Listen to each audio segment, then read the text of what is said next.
I hydroplaned, hit quite a few trees on my passenger side, shoving the passenger door across the center console. I went over the driver's seat and into the trunk. My engine was 180 feet from my car. Shortly thereafter, went and looked at the car at the junkyard. It's unrecognizable. There is no way to survive that. Based on what we see, you were pulled from that car and you're here for a reason. Now, what are you doing with it? I mean, it's Coachin N Cars, man. A lot of limiting beliefs out there, thinking, how in the world am I going to accomplish something like that? Not dissimilar to anybody. The greatest risk we were afraid of that did not come to fruition is... If I started a new business tomorrow, the first thing I would do is hire a coach. All right, so I got my friend Paul Pappy with me today, and Paul is the owner of Sonfast. They're basically a manufacturing company here in the upstate of South Carolina. Yeah. And I'll let you kind of describe what you do at Sonfast and kind of tell me the history of the business and how you came into it. Well, thanks for having me out this morning in this beautiful car on this beautiful day. So Sonfast is a distributor to manufacturers. So we're charged basically with finding everything that manufacturers need, both that they know they need and some stuff that they don't know they need. But that's all driven by relationship and just constant conversation and just kind of developing that trust and rapport. So really, we're a total service organization, and we service beyond manufacturing, injection molding, fabrication, that kind of thing. So really, it's anybody who needs us can work with us. Yeah. So like, give me an idea of some of the products that you would distribute out to manufacture. Like, what are some of the most popular products that you see that people didn't know they had a need for that you have found a need for? So you take something as simple as nuts and bolts, screws, washers. You can get those literally anywhere. I have 4,200 competitors in North America, so there's no lack of guys like me, but there is a lack of guys like me. Commonly, in my experience, application has been the biggest need, where the customer was generally unaware that they need it. So we'll go and we'll take something apart and put it back together with some design changes, maybe make some commonality between parts that allow you to increase your volume, reduce your costs. You know, less SKUs is always easier to organize. So we want to simplify and lean out as much as possible without going as extreme as Six Sigma. Just using common sense and trust to build something better. Yeah, and I think we were talking about how your dad kind of started the business. I can't remember when it was started, and then you really took it over about 16 years ago, and you've kind of really grown and scaled it to a sense at this point. Yeah, so I can't leave out my mom. You know, they were partners in starting the business in 1979, so the year I was born. So that kind of dates me, I guess. I am an old fart, at least on my way to get my AARP card. But my dad and I kind of always butted heads. He was old school. You know, he never left that mentality of we're in the 1984, 85 era. Everybody's smoking on airplanes and drinking scotch at 10 o'clock in the morning. That's just the way they did business back then. And then, you know, it was successful for a time, but like anything else you do, you have to change the flavor. Yeah. You have to diversify. You have to make yourself more than a one-trick pony. So generationally, I think, and I'm experiencing this with my own kids, they all want to lash out with their great ideas with no world knowledge whatsoever. I was that guy. I had all these amazing ideas that were founded only in scrambled egg brains of a teenager / early 20s kid. But when you know you grow up, you learn a lot of things, you develop a lot of scar tissue, you say, you know what would my life be like if I don't take a risk on this or try something new over here and just really get creative. You know, everything in my life would be gray at that point. Yeah. being creative with people helps me bring color to every situation. Helps me find joy in what I do, and helps make it a better experience overall. Yeah, and I would say one of the things that really attracted me to you as a business owner is, when I moved to the upstate, we moved here 2 years ago. We moved from Omaha, so yes, I'm an outsider. Yes, I'm contributing to the traffic problem. I understand all of those things. Please don't put those in the comments. I get it. I understand. I concede. However, when we moved here, it was like there's some people that were really welcoming in the business community to me and what I do and how I do it. And then there was people that were just kind of kept to themselves. It felt like the community of building a business had died, and it was more of like the how do I get what I want, not the who do I use to get what I want, and who needs to be in my life. And one of the things that attracted me to you, just to bring it full circle, is you're super relational, and your business has really been built on building solid relationships with people who then bring you more opportunities. So I just want to kind of peel the onion back on that. I know PNC has been a big part of that. We share that in common, but I just want to peel the onion back. Like, when did you make that switch where you said, man, I need a community, I need the who around me, and not figuring out how to get what I want? So, it kind of couples with my first experience with PNC was, 6 months in, I'm like, man, I'm not getting any leads. I wasn't really paying attention to the fact that I was not providing many leads. Yep. And even the leads I was providing was kind of like, It might be a warm intro. We don't really know. I might also just have a stack of business cards in my pocket from a bunch of failed cold calls. So in leaving PNC and kind of reevaluating my attitude in general about business, that kind of coincided with a pivotal moment of maturity and growth in my own life. And I started to realize that stewardship is just such a big part of what you have to be, as not just as a man, a business owner, but as part of a community. You have to be interested in connecting that community. Unfortunately, we have become so antisocial with the introduction of electronic devices and social media and all the same stuff you hear all over the place, mostly on social media. They just became distractors to what the real currency is, particularly in the upstate. I don't say that I'm like a traveling savant where I've been to a bunch of different places, did a bunch of different things, killed a lion with my bare hands. No, I've been in Greenville for 30 years. Yeah. I travel a little bit just for vacation, but it's never really been a mission of mine to go out and see how the rest of the world lives. Yeah. But because we're human beings, I can imagine it's probably pretty similar everywhere you go, because we're all just stuck in getting fed information all the time. Yeah. We're not getting fed what really gives us a solid diet for business. And anybody can do a fancy social media post, but it doesn't really give you any indication of what their character is or what makes them tick or what motivates them. But I always want to give that extra glimpse. Like, I'm very transparent about who I am. I think that if I don't have to be a bunch of different people for a bunch of different people, it's easier for me to remember my identity. Yeah, totally. It's easier for other people to remember my identity too. Yeah. So, There's not the commercial Paul, the in-person Paul, the email Paul, right? It's just like, you get what you see is what you get. It's got to be the same guy all the time. Yeah. That way nobody has to question where they stand with you. And I think because, to put a bow on that, from where we stand culturally, it's not real difficult to stand out from the culture when you make an effort to be real with someone. And I found there's just a lot more success and a lot more, I guess, gratification for doing what you do when it's authentic. Yeah, totally.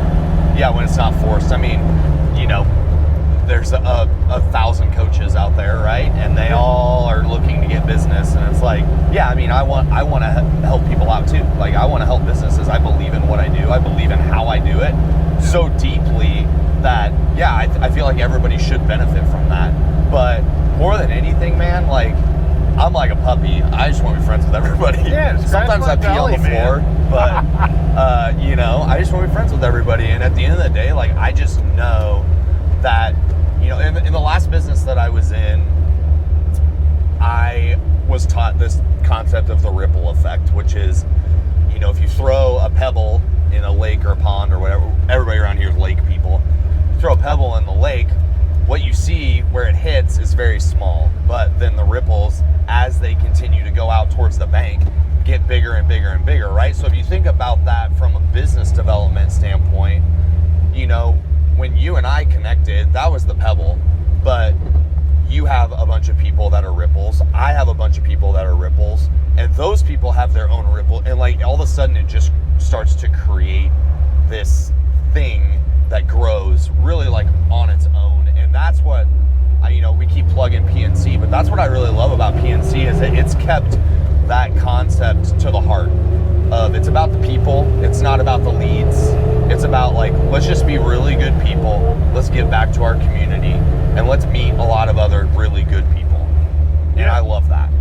And it spreads out so fast because I think you know, we all have this internal desire to connect with others. Yeah. You know, we were not created to be solitary creatures. I say that a lot when I'm doing public speaking or when I'm doing leadership engagements. Is I go back to how we were created, why we were created, and how that intertwines with business. It's why the most successful business is done in collaboration. Is because the design puts us all together. And when that happens, great things can come from it. Simply because it's not one person's ideas pushing an agenda. It's a collection of ideas that are creating something amazing. Yeah. And even the littlest opportunities to do that really have this magnetism for me. Dude, that should be a t-shirt. The best businesses are built in collaboration. Like, I don't know, I love that phrase. Like, that needs to be in your next slideshow when you're presenting to leadership, is the best businesses are built in collaboration. But it's totally true, you know, the best businesses, and I would even like the caveat is like just the best people are built in collaboration. You know, I don't know it all, and my wife knows and sees a lot of things that I don't, right? Without our collaboration, we could never build a good family. I couldn't do it on my own, and she would probably be the second to say she couldn't do it on her own, right? It's just the way that it goes. But everything has to be done in collaboration because you don't know it all, right? And you'll never know it all. Even in a collective of the finest minds that you can gather, you'll never know it all. Oh, it never. That's kind of, you always are pursuing, man, what's the next lesson? Yeah. And does it take a 2x4 across my face to teach it? Dude, it never fails. I meet people, you know, this is a humility moment for me, but I meet people all the time that own businesses where I'm like the fear sometimes sets in of, man, like they're really smart. I don't know if I can keep pace. And then without fail, every time there's always something where they say something where I'm like, man, that seems like a really elementary problem that you're dealing with, that you're pretty smart. Like, how do you not see? And it's just perspective and it's vision. You get in these lanes as an owner where you just don't see everything. You can't. There's a reason, you know, I reference Nick Saban a lot. There's a reason Nick Saban is a head coach, but then he has an offensive coordinator, a defensive coordinator, a special teams guy, because he can't see every person on the field at all times, whether it's in practice or in the game, right? So you have to have somebody give you perspective about what's going on to help you push forward. That's the collaboration effort, right? Yep. So I want to switch gears. I love the business. I love what you've built. But I also know a couple things. Number one, I know we talked about what your first car was. I want to talk about that. But then I also know that there was a pretty horrific accident that you went through that I want to know all about. So we're going to switch gears from the coaching side to the car side of the business. And we've never done this before, so you're my test subject. My marketing person says more car information, so here you go. So, first car, what was it? It was a 96 Probe GT. Okay. And what color? Candy apple red. Okay. Stock color? Yeah. Okay. Gotcha. All red, no stripes. No stripes. Just pretty basic, but I thought it was cool as hell. 5-speed. 5-speed, you know. That's a lost art form in and of itself. But yeah, driving a 5-speed just makes driving a little bit more enjoyable. Yeah.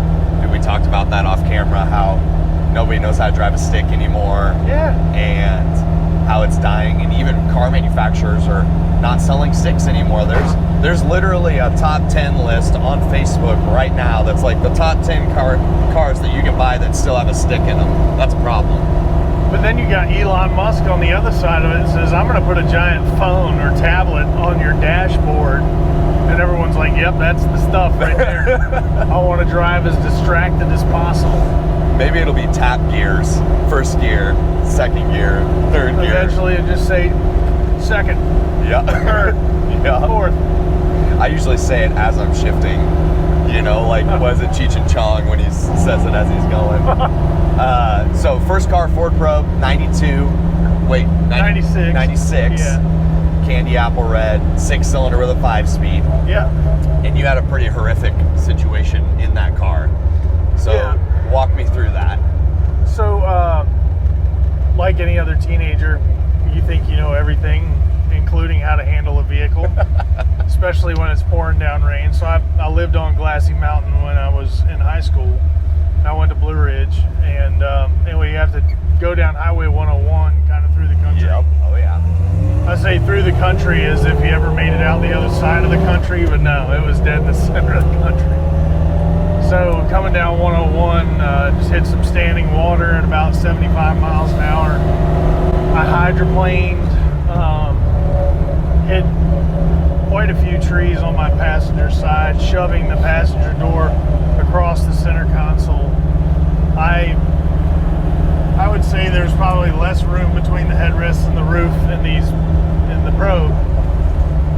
I went over the driver's seat and into the trunk. The Probe is a hatchback, so I went over the back seat and into the trunk. I had a cut on my finger right there. That was it. The rest of my car, my engine was 180 feet from my car. Shortly thereafter, went and looked at the car at the junkyard. It's unrecognizable. Once you see the car that you were in, there is no way to survive that. The car was decimated. Didn't even look like a Probe. It's unbelievable. So before I ever got into the car, my mom had, we grew up Catholic. My mom took me to the local Catholic church that we were going to at the time.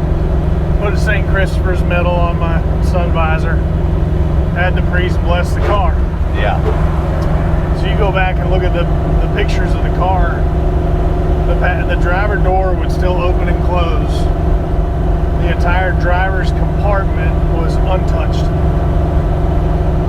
It was still in perfect condition. Any other organism in the car would have been twisted metal, except for the driver's compartment and the trunk. So, to some, what a coincidence. Well, that's amazing you made it out of that. Sharing that story later on with some of my elders to say, based on what we see, you were pulled from that car and you're here for a reason. Now, what are you doing with it? Yeah. Yeah. At that point, I'm probably 27 years old. I'm not doing anything with it. Nobody's ever asked me the question. Yeah. And nowadays in my career, based on everything that we do as a business, being a Christian business, being a Christian father, husband, leader of my family, that's what I'm doing. I'm using my business as a ministry. That's what I'm doing with it. Yeah. I'm talking about the intangibles of what we do in business, that what we earn, what we create, what we build, and later sell doesn't belong to us. It belongs to everybody around us. It's kind of always been watching us do what we do, watching us live life, watching us act out who we are in the community, looking for inconsistencies, looking for opportunities to judge you. So you have to be intentional about not creating those opportunities for people. Yeah. You have to be consistent. People need to be able to rely not not just on Paul Pappy, but the style of character that you bring to the table. That's what people are drawn to. They just want to be able to trust.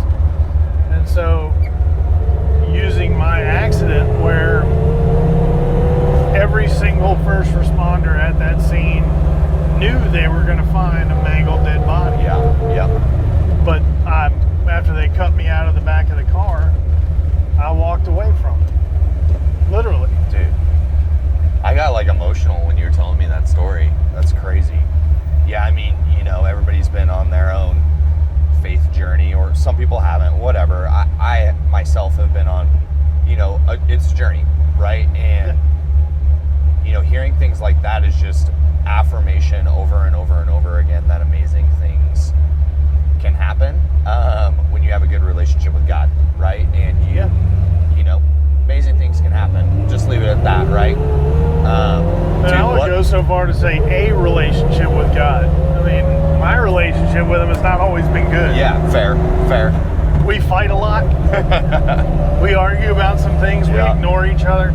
He doesn't ignore me. I ignore him. Yeah. So I feel like giving the silent treatment is really, I'm winning the battle there, for sure. Yeah, for sure. And, you know, what an amazing story, but also like what an awesome revelation that you took out of it and said, I'm going to do something about the time that I have and the ability and the gift that I've been given to go out and build relationships and build a business and be able to give back to the Greenville community. And, you know, I want more business owners around me that have the same mission, because if you and I are being really honest about the Greenville business community, it has opportunities. It has enormous opportunities. Yeah. But we're not cultivating leaders anymore. We're creating robots. Yeah. And I think that's where the opportunity is. Yeah. Oh, that's interesting. Tell me more about what you mean by that. Well, I don't want to say this derogatorily. I mean, a lot of people have been programmed to receive information, use it to produce something for the person who gave them the initial information. That's very garbage in, garbage out. Yeah, okay. And so those in the business community that are solely there for a paycheck, they don't really find any joy in what they do, but they know they're provided information and that they have a process to manage. Again, I go back to that Shades of Grey, full Grateful Dead reference. But that's really what I'm talking about is, you know, you remove the color from people's roles and all of a sudden they're just taking in information and spitting something else out. And what is the value of that? There's not a value. Because it's a wash. You're destroying or demeaning the value of your human technology, which is our ability to think, our ability to communicate, our ability to do things autonomously.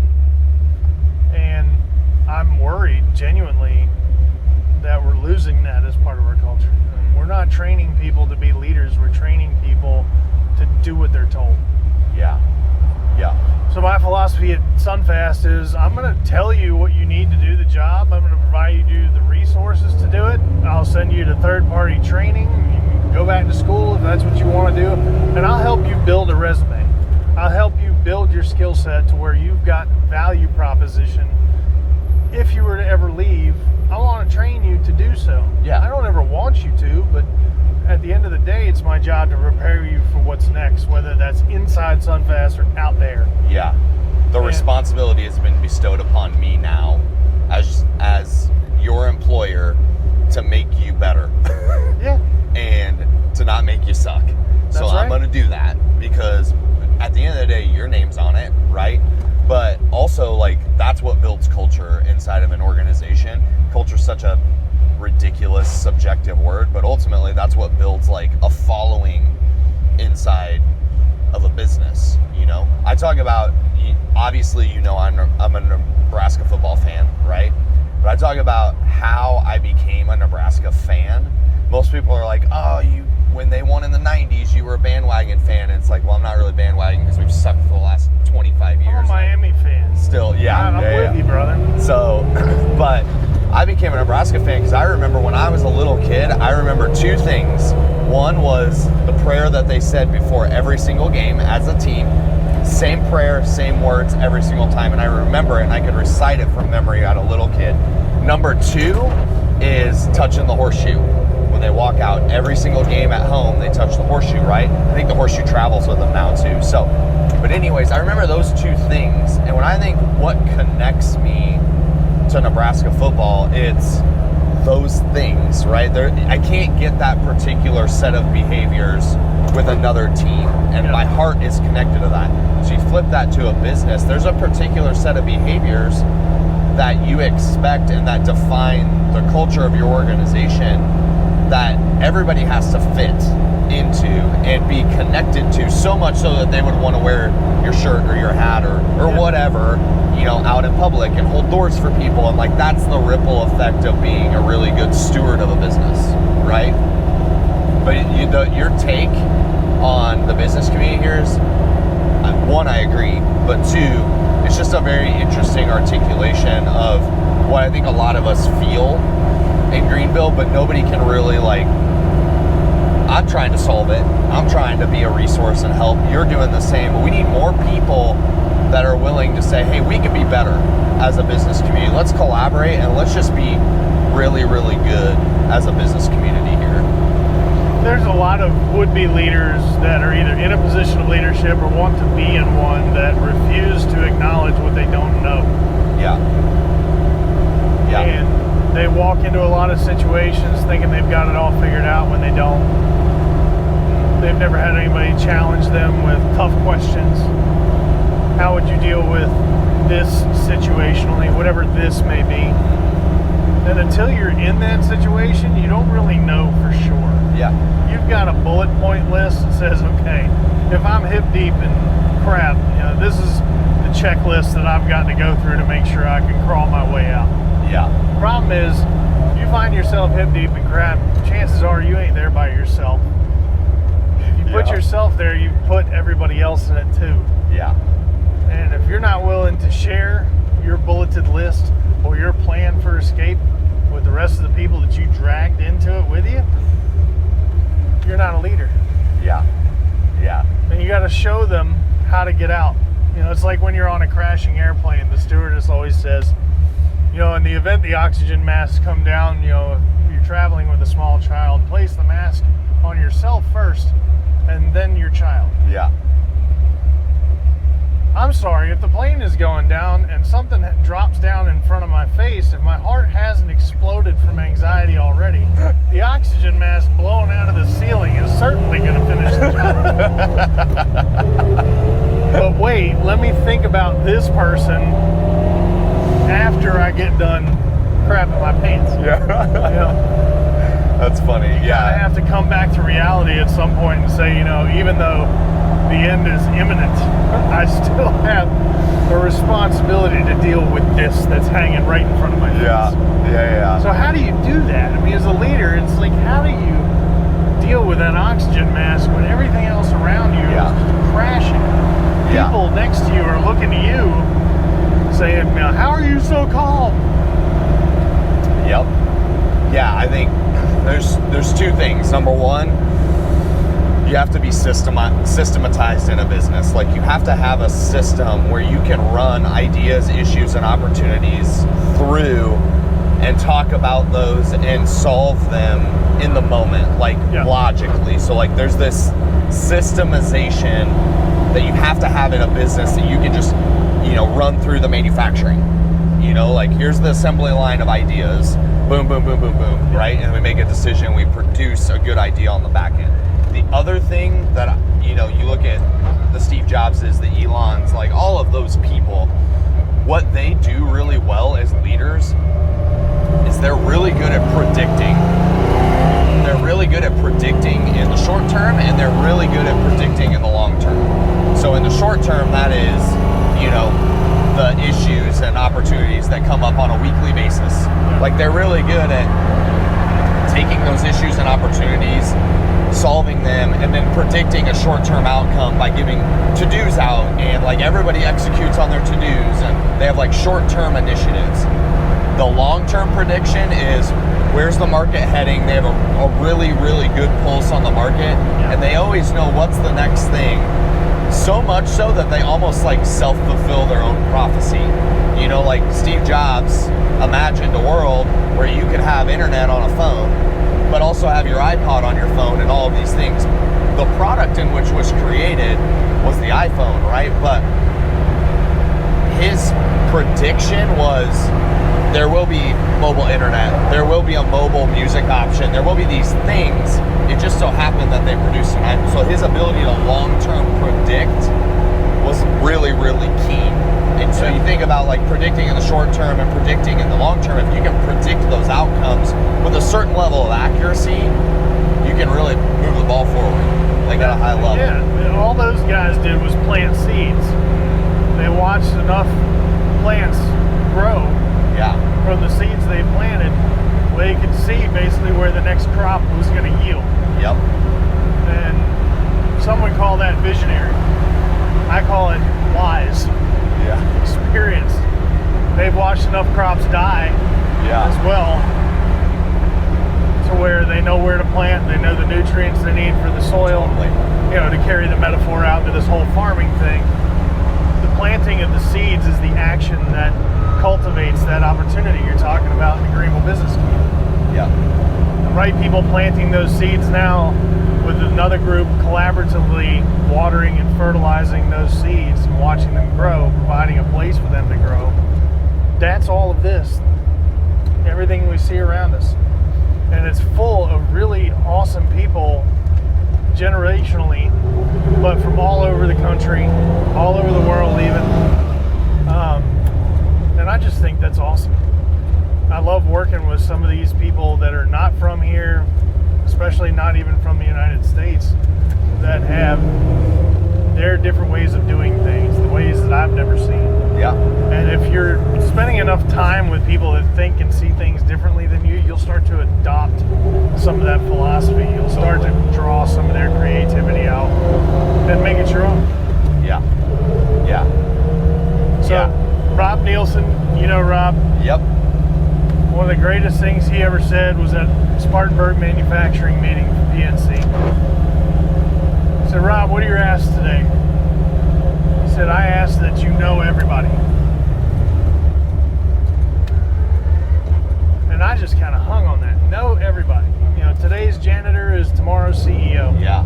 You never know who's going to move where and do what. And when they do, you want their memory of you to be associated with someone they trust no matter what. Yeah. So wherever they go, whatever they do, like, man, that guy always treated me like I was a human being. Yeah. And I think that's really cool.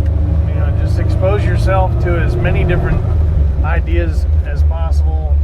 Anything's possible, but you do that with people, they'll carry you. Yeah. When you're down, they'll pick you up.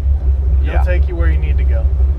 Yeah, so know everybody obviously is a great piece of advice from a networking and community and a growing a business and a collaboration effort. If you had to give one piece of advice outside of know everybody to a future leader, a future business owner in Greenville, what piece of advice would you give them if they're starting up their own company and starting to get into leadership right now? Never forget your roots. Okay. We all come from different walks of life, different experiences. Some of us sheltered, some of us were thrown to the wolves way too early, some of us were coddled way too long. But ultimately, if you're going to start something that's going to last, you have to know your identity. You have to remember where you came from, all the times you fell down, all the times you got back up, all the successes, all the failures. And I know a lot of this sounds like cliche, like this is something you're going to see on a really awesome podcast. But I think at the end of the day, there's real value in where you come from. And the older we get and the more we're able to look back on our roots, the more that the stuff we thought we lost sight of has always been there. Yep. And we don't need to be reminded about it. It just kind of comes to us. Yeah. And so I see that every day that I'm at work, and that's really cool. I get to talk to my mom every single day. And just having somebody there to say, you know, what did you do today that was worth talking about? And we end up talking for a long time. Yeah. And as long as that's happening on my day-to-day, I've got something to talk about and something I think is important to talk about, then I'm doing okay. Yeah. Yeah. Well, dude, this was great. A long time coming. I don't know why it took me so long to just ask you to do it. I don't even know how I'm that pretty happened. intimidating. Yeah. On surface value, I'm definitely intimidating. I think it was just in my head. I was like, like you're in the PNC, like we're all in the PNC group, and I sometimes don't think about having people in PNC because I've built a relationship with them, and I need to do that more. That's something I need to do more. So especially when it really becomes a good one, like it's somebody you look forward to seeing all the time. It's like, man, I really enjoyed that first meeting. I think it demands a second one. Yeah. Think about sales the same way. How are you going to generate enough curiosity to demand that second conversation? Yeah, it's fair. And that's got to drive you. If you're going to start a business, it's always about that second conversation. Mm-hmm.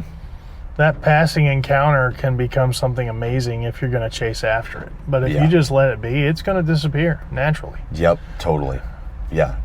Dude, this was great. I appreciate you so much. Appreciate it, brother. So, till the next one, obviously, we'll do another podcast together, but till the next time we see each other in a couple weeks with PNC. Yeah. But, yeah, man, I appreciate you. Obviously, the business that you've grown is super interesting to me. It's you found a need for something that has an opportunity, and you've been able to scale it, which is super cool to me.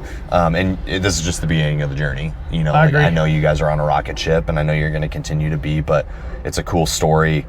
And I appreciate you being vulnerable about, your business, and appreciate you being vulnerable about your accident that you happened and what that brought to your life, because we don't talk about that a lot on this podcast. And I think that there's a lot of value in those things. So I appreciate that. Yeah. The biggest life experiences we have, if somebody's not asking us, what are you doing with it? There you go. That is a wake-up call. Paul is now asking you, what are you doing with it? What are you doing with it? Yeah, man. God's probably been asking you for a long time, but if you have to hear it from Paul, now you've heard it, right? That's right. Listen to God, but hear me. Yeah. Oh, man. Awesome, man. Well, I appreciate it. And till the next one. Yeah, brother. Cool. Thank you. Yeah.